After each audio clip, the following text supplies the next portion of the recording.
Here is a video tutorial on how to desolder components off the motherboard with and without a hot air rework station.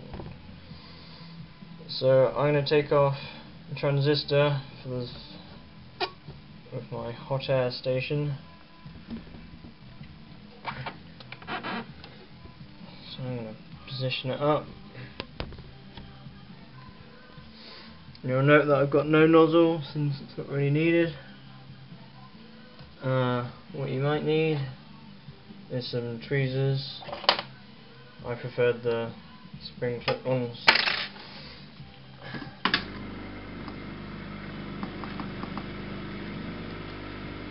And I'm going to go up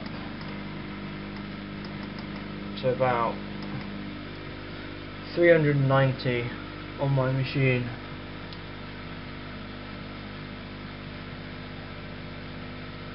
390 centigrade degrees, whatever.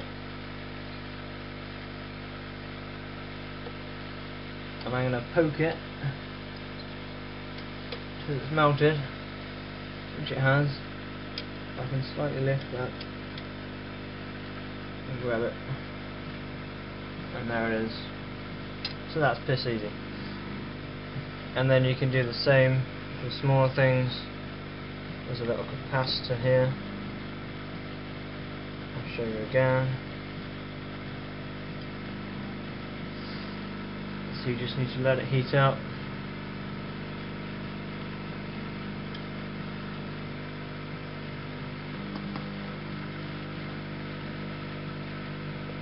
Poke it till it melts.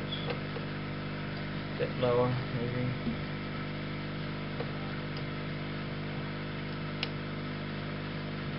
There you go.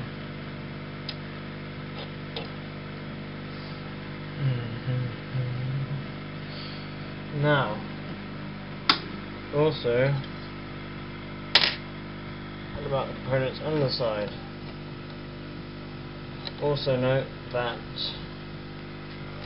the motherboard is bolted down, so I can easily remove it. Be careful not to burn yourself with your hands if you're unscrewing it, as I can do.